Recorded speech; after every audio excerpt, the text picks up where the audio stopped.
Karnataka Education Minister is giving a press conference. Let's listen.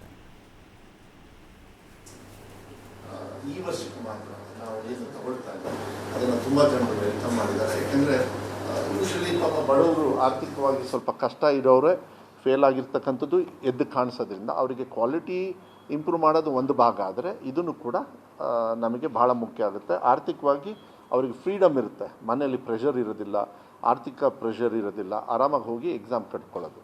ಇದ್ರ ಜೊತೆಗೆ ನಾವೀಗಾಗಲೇ remedial classes ಅಂದರೆ ಅವರಿಗೆ ಬೆಳಗ್ಗೆ ನಾನು ಅವತ್ತು ಹೇಳಿದೆ ಗೊತ್ತಲ್ಲ, ಬೇರೆ ಬೇರೆ ಕಡೆಗೆಲ್ಲ ಬೆಳಗ್ಗೆ ಸಾಯಂಕಾಲ ಕ್ಲಾಸಸ್ನ ಈಗ ಆಗಲೇ ತಗೊಳ್ತಾ ಇದ್ದಾರೆ. ಅವತ್ತು ಏನು ರಿಸಲ್ಟ್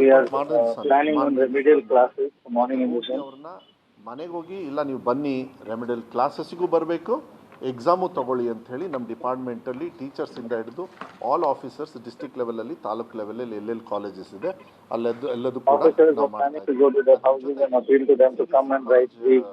ಡೆವಲಪ್ಮೆಂಟ್ ಕಮಿಟಿ ಏನಿರ್ತದೆ ಅವರಿಗೂ ಕೂಡ ಇನ್ಫಾರ್ಮ್ ಮಾಡಿದ್ದೀವಿ. ಮತ್ತು ಪೇರೆಂಟ್ಸ್ ಮೀಟಿಂಗ್ ಮಾಡಿ ಎಲ್ಲ ನಮ್ಮ ಆಫೀಸರ್ಸು ಅದು ಕೂಡ ನಡೀತಾ ಇದೆ. ಮತ್ತು ಮಾರ್ಕ್ಸ್ ಎಕ್ಸಾಮ್ಸ್ ಫೀಡ್ಬ್ಯಾಕ್ ಏನಿದು ಸಾರಿ ಮಾಕ್ ಎಕ್ಸಾಮ್, ಮಾರ್ಕ್ಸ್ ಅಂತ ಮಾಕ್ ಎಕ್ಸಾಮ್ ಅಂದರೆ ಅವರಿಗೆ ಮತ್ತೆ ಈಗ ಎಕ್ಸಾಮ್ನ ಯಾವ ರೀತಿ ಬರಬೇಕು ಮಾಕ್ ಎಕ್ಸಾಮ್ ಮಾಡಿಸ್ತಾರಲ್ಲ ಸುಮ್ಮನೆ ಕ್ಲಾಸಲ್ಲಿ, ಅದನ್ನು ಕೂಡ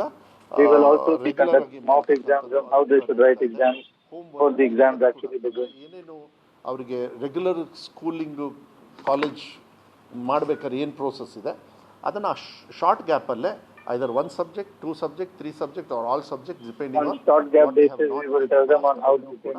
ಸಹಾಯ ನಾವು ಮಾಡಿರೋದು. ಐ ಥಿಂಕ್ ಪ್ರೋಗ್ರೆಸ್ ತುಂಬ ಚೆನ್ನಾಗಿ ಕಾಣಿಸ್ತಾ ಇದೆ. ಪ್ಯಾರಲಲಿ ಆಲ್ರೆಡಿ ನಾನು ಅವತ್ತು ಕೂಡ ತಮಗೆ ಹೇಳಿದ್ದೆ, SSLCಯಲ್ಲಿ ಮಾಧ್ಯಮದಲ್ಲಿ ನೀವು ಎಷ್ಟೋ ಮಕ್ಕಳಿಗೆ ಓದೋಕ್ಕೆ ಬರಲ್ಲ, ಅದಕ್ಕೆ ಓದು ಕರ್ನಾಟಕ ಅಂತ ಸ್ಟಾರ್ಟ್ ಮಾಡಿದ್ವಿ. ಮ್ಯಾಥ್ಸ್ ಮಾಡೋದಕ್ಕೆ ಬರಲ್ಲ, ನಮ್ಮ ನ್ಯೂನತೆ ಏನಿದೆ ಟೀಚಿಂಗಲ್ಲಿ ಏನು SSLCಗೆ ನಾವು ಪ್ರೋಗ್ರಾಮ್ಗಳನ್ನು ಕೊಟ್ಟಿದ್ವಿ. ಈಗ ಐಡಾಟ್ ಅಂತ ಹೇಳಿ ಮಾಡಿದ್ದೀವಿ. ಐಡಾಟ್ ಇಸ್ ಐಕೋಡ್ ಇಸ್ ಪ್ರೋಗ್ರಾಮಿಂಗ್. ಮಕ್ಳಿಗೆ ಪ್ರೋಗ್ರಾಮಿಂಗ್ ಬರಲ್ಲ, ಸುಮ್ಮನೆ ಮೊಬೈಲ್ನ ಕಂಪ್ಯೂಟರ್ನ ಮಿಸ್ಯೂಸ್ ಮಾಡ್ತಾರೆ ಅಂಥೇಳಿ ಅದ್ರ ಬದಲು ಐಕೋಡಿಂಗ್ ಕೊಟ್ಟಾಗ they will start learning even coding. ಈ ಸತಿ ಜೂನ್ ಮೇಲಿಂದ ಅಂತೇಳಿ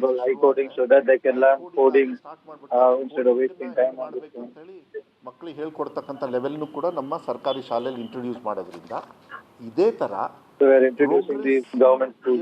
ಸಹಾಯ ಆಗಬೇಕು ಎಜುಕೇಷನಿಗೆ. ಆ ಥರ ಕೆಲವು ಪ್ರೋಗ್ರಾಮ್ಸ್ನ ಈಗಾಗಲೇ ಪ್ಲ್ಯಾನಪ್ ಮಾಡಿದ್ದೀವಿ. ಬಿಫೋರ್ ಜೂನ್ 1 or 2 ಕಾಲೇಜ್ ಶುರು ಆಗಸ್ಟಿಗೆ ಅದು ಯಾವ್ದಾವ್ದು ಯೋಜನೆಗಳು ಅಂಥೇಳಿ ಮುಂದೆ ಹೇಳ್ತೀವಿ. ಯಾಕಂದರೆ ಐ ನೀಡ್ ಸಮ್ ಟೈಮ್. ಎಷ್ಟು ಜನರು ಯಾವ ಸಬ್ಜೆಕ್ಟಲ್ಲಿ ಪಾಸ್ ಆದರು, ಎಲ್ಲಿ ಹೆಲ್ಪ್ ಬೇಕು. ಈಗ ಮಾರಲ್ ಸೈನ್ಸ್ ಬರ್ತಾ ಇದೆ, ಅದೇ ರೀತಿ ನಾವು ಕಾರ್ಯಕ್ರಮಗಳನ್ನು ಕೊಡ್ತಕ್ಕಂಥದ್ದು ಕೂಡ ನಾವು ಮಾಡೋದಕ್ಕೆ ನಾವು ಮಾಡಬೇಕಂತ ಹೇಳಿ ನಾವು ಡಿಸೈಡ್ ಮಾಡಿದ್ದೀವಿ. ಸೊ ಲಾಸ್ಟ್ ಇಯರ್ ಬರೀ 42,000 ಮಕ್ಕಳು ಇಂಪ್ರೂವ್ಮೆಂಟಿಗೆ ಎಕ್ಸಾಮಿಗೆ ತೊಗೊಂಡಿದ್ದರು. ಈ ಸತಿ 70,000 ಮಕ್ಕಳು. ಯಾಕೆಂದರೆ ಹೋದ ಸತಿ CET ಸೆಕೆಂಡ್ ಎಕ್ಸಾಮ್ ಒಳಗೇ ರಿಸಲ್ಟ್ ಬಂದುಬಿಡ್ತು, ಸೊ ಅವರಿಗೆ ಚಾನ್ಸ್ ತೊಗೊಳ್ಳಿಲ್ಲ. ಈ ಸತಿ ನೋಡಿ ಎಷ್ಟು ಇಂಪ್ರೂವ್ಮೆಂಟ್ ಆಗಿದೆ. 42,000 ಮಕ್ಕಳು ನಿನ್ನೆಗೆ ತೊಗೊಂಡಿದ್ದಾರೆ ಅಂದರೆ ಐ ಥಿಂಕ್ ಮೋಸ್ಟ್ಲಿ ನಾಳೆ ಒಳಗೆ ಡಬಲ್ಲು ಆಗ್ಬೋದು.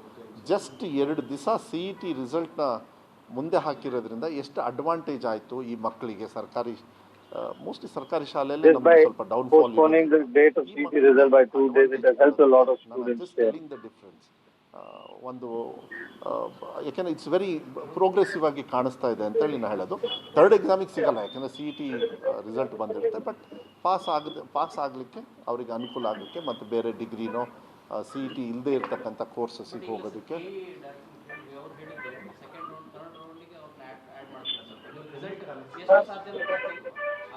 ಅಲ್ಲ. ಲಾಸ್ಟ್ ಟೈಮ್ ಮಾಡಿದ್ರು ಎಲ್ಲಿ ಅಂದರೆ ಎಲ್ಲಿ ಖಾಲಿ ಇರ್ತಾವಲ್ಲ ಅದನ್ನು ಕೊಡ್ತಾರೆ, ಬಟ್ ಅದು ಮೇನ್ ಸ್ಟ್ರೀಮಿಗೆ ಬರಲ್ಲ. ಅದು ಮೇನ್ ಸ್ಟ್ರೀಮಿಗೆ ಆಪ್ಷನ್ಸ್ ಕಮ್ಮಿ ಇರುತ್ತೆ. ಅದು ಮೇನ್ ಸ್ಟ್ರೀಮಿಗೆ ಕೊಡೋದೇ ಅಲ್ವಾ. ಬಡವ್ರ ಮಕ್ಕಳು ಸರ್ಕಾರಿ ಶಾಲೆಯಲ್ಲಿ ಓದ್ತಾರೆ ಅನ್ನೋದನ್ನ, ಇಲ್ಲ ಕಷ್ಟದಲ್ಲಿ ಇರ್ತಕ್ಕಂಥದ್ದು, ಇಲ್ಲಾಂದರೆ ಕಲಿಕೆಯಲ್ಲಿ ಹಿಂದಿರೋರು, ಸರ್ಕಾರದಲ್ಲಿ ಎಲ್ಲದೂ ನಮ್ಮ ಕಂಡೀಷನ್ ಇರೋದ್ರಿಂದ ಎಜುಕೇಷನ್ ರೈಟ್ಸ್ನ ನಾವು ಕೊಡಲೇಬೇಕು irrespective of what the quality of the child is. ಅವ್ರನ್ನ ಮೇನ್ ಸ್ಟ್ರೀಮಿಗೆ ಅವಕಾಶಗಳನ್ನು ಕೊಡಬೇಕಲ್ಲ, ಅದೇ ಇಂಪಾರ್ಟೆಂಟ್ ಅಲ್ಲ.